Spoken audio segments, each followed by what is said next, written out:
Welcome everyone to the translation group's introductory video. My name is Kylie. My name is Samantha Morocco. I'm Maria Gress. And we are going to be discussing their project that they have put together for this website.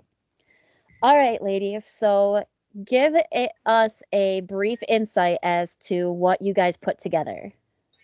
So, this project, we originally came in to try and translate Shakespeare's work. I kind of threw out the idea to everybody about what if we did text messaging, because that is a cool way to make it, like, adapt it to be more modernized. So we kind of went with that. Somebody suggested that they liked the Shakespeare play idea, so we did the Romeo and Juliet play. So we did the Romeo and Juliet play, and we chose scene 3. And I think that was the only scene we did, right, Sam? I did a different scene. Okay, so I did scene 3, act 5 personally, and me and my partner just texted back and forth the scene, and we adapted the text to kind of be more of the way that we would talk with our slang and how we would text each other, so that kind of thing. And then Sam, if you want to talk about your scene. Yeah, I did act 2, scene 2 with McKenna, and that's the scene with the balcony scene, and we just kind of took it from, but soft, what light through yonder window breaks, and just turned it into a text conversation. So why did you decide to do a text conversation? Is that related to anything that is going on today? Yeah, so we did the texting. The whole point of it was kind of because Romeo and Juliet takes place during a pandemic, and so does like our modernized time. So we thought it'd be kind of cool to show what it would be like communicating over text during a quarantine, and what Romeo and Juliet would have to do if they were in a quarantine as well. And so kind of we threw that in, like me and my partner, Rebecca, we kind of made it seem like we were far away. We haven't seen each other in forever, and how much awful that was for Romeo and Juliet because their love was so deep with each other. Very cool. Oops, I'm sorry. For my scene, we kind of touched on, how did you get right outside my bedroom window? We did still try to keep it true to the original play. They're meeting, Juliet is on her balcony, and Romeo is outside. But we definitely emphasized that they were still texting, and they weren't verbally talking to each other. They were far away from each other. So what made you decide to use Romeo and Juliet in general? Personally, from like my perspective, I really like the idea of Romeo and Juliet because it is a love story, and I feel like that's something that almost every person can relate to, rather like the time period. So I was kind of like, this, if we were to ever use this in our classroom or have some students in our classroom do the project that we did, we were like, Romeo and Juliet would work. And I feel like us adapting it to be like texting, and nowadays that's how all relationships are. That's how most relationships are formed. They're formed from social media, from dating apps, from wherever. Like nobody nowadays doesn't just go up and meet somebody as often as they would have back then. So I thought using a love story and turning it into texting and with social media and stuff would be something a lot of people can relate to more, and it might grab their attention. I don't know about you, Sam. Yeah, I agree with all of that. And I also think that taking it and putting it into language that we would use now also would help students understand what's going on in these scenes. They use a lot of that old language. And I know McKenna and I mean, we're both in college, and we still had a little bit of trouble interpreting that. And I think for 9th and 10th grade students, that's something that they can look at and get a better understanding of what's happening. That was actually going to be my next question, was how hard was it to take these scenes between Romeo and Juliet and translating them into our not only modern English, but modern texting English? Like, Yeah. How hard was it for you guys? Did you guys use any special resources to help you in this? I'll start if that's okay, Maria. So McKenna and I were texting just over the phone using iMessage, but we were also Snapchatting each other because we kept getting lost. And we did FaceTime before we did the actual texting to kind of be like, okay, what's your interpretation? What's my interpretation? Is this gonna work out? Like, our interpretations similar enough?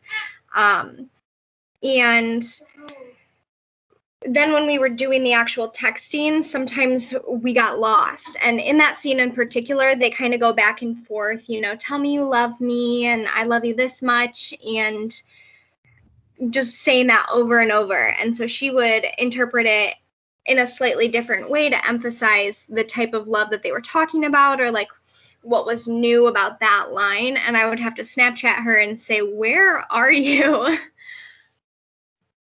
Yeah, because that's a part of it, is these text messages are going to be lined up with the actual play, right? Yes. So that had to be difficult too. Right. Yes, so like for me and Rebecca, we what we did, we shared it to everybody, and it was just kind of up to you if you were going to utilize it or not.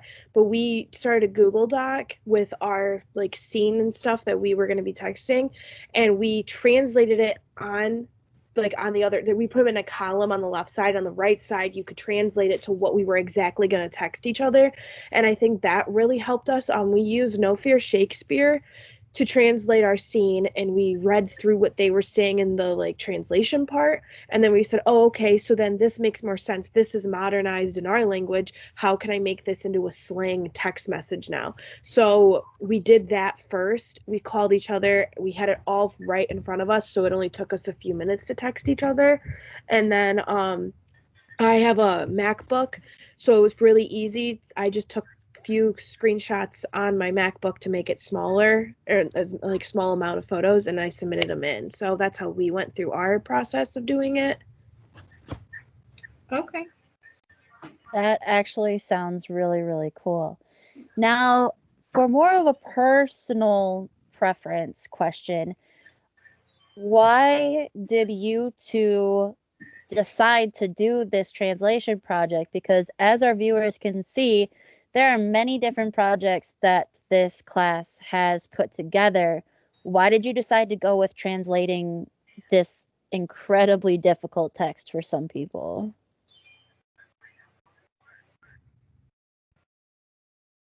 I know that I'm in education, and I believe that you two are as well. Yes. And something that we've talked about in our other education classes is different scholars' views on reading these traditional texts and the arguments about them. Some people say that they are classist and not everyone can understand these, so it's not fair to only teach them to certain students. But I think turning this into a modern translation helps students that would understand it anyways, but it helps students who wouldn't understand it. Yeah, I agree with that. And the reason I chose it was because, like, first off, it like grabbed my attention to begin with. But I chose it because I remember sitting in high school completely lost, and it was really cool that I was able to do Romeo and Juliet because I was lost reading that whole thing. I didn't get it until our teacher let us watch the movie after we took an exam on the book. So it was kind of, or a play. So that it was really cool for me to be able to do this as in college as a future teacher. And I just feel like if I'm teaching English in the future, that this is a project, this is something that I would want my students to do instead of an exam. That's kind of how I look at it. Like, okay, instead of me testing you on this, I want you all to translate this maybe and be creative, make a project for it yourself. So that's kind of what drew me to the project, was that this is something I might assign my students one day. That was actually going to be my next question, was would you say that this could be something that high school students could try and do? Oh, absolutely. I know Maria already said this, but I think it would help their understanding. Yeah. Yeah, I completely agree. I want to be an English teacher too. And while I did not decide to go with this group because I wanted to do something with video outside of my comfort zone, I definitely want to in the future come back to this website. Hopefully, it is still up in the future and allow my students to see, like, hey, this is a resource that you can use that can help you to understand these different plays better, especially in as crazy a times as we were able to accomplish this as an online class. So, my final question for you two is, what should our audience take away from your project? I think mostly they should just take away the ability to be able to adapt Romeo and Juliet, and like to see how, even though it could take a long time, that it is easier to be done when you're doing it with a group of people and using resources like No Fear Shakespeare. And I think our class should see, wow, like there's so many cool different projects that we can use in our class one day, because that was kind of what I took away mostly from this whole class project, is any of these projects that we all did is something that anybody can use in their class one day. Yeah, I think what's important there is it's a resource, and resources when you're reading plays or like analyzing plays shouldn't be something that you're afraid to use or consider cheating, because there are so many people out there who have studied Shakespeare and there's still questions up in the air and interpretations. And with just me working with McKenna and seeing how I interpreted it and any differences between how she interpreted it, helped me understand the play better as a whole. And I've read this several times, but just bouncing my ideas off of her just enhanced my view of it. Yeah, I completely agree with that. And like on another note, in my high school class, I remember our teacher shaming us for using No Fear Shakespeare, for using all of those different other apps to help us understand it. And for me as a teacher, I'm also a special ed major, so I like to think of it. I kind of think of things in different ways that most gen ed teachers, I feel, don't get that aspect of it. But for me, like, I would never, I don't really like testing. I don't like comprehension tests. I don't like any of those kinds of things. And as an English teacher, if I'm allowed to, I don't think I will ever utilize that. And I will want my students to be encouraged to use No Fear Shakespeare, to use translation sites, to use websites to help them understand. Because to me as a teacher, I want my kids to know what's going on. I don't want them to have to show me how well they understood it. I want them to be able to research and fully get how they understood it, if that makes sense. I absolutely agree, because there's plenty of times that teachers tell you exactly what their interpretation is, and that's the only way. They don't allow for students to make their own interpretations and for discussion. So I completely agree with both of you. I hope by working with, because I am a gen ed teacher. I'm not special education, but I have some family members that are in special education. And I hope that I'm able to, in my career, work with the special education people so that students don't have to feel the same way that a lot of us did in high school is, oh, your opinion of this is wrong.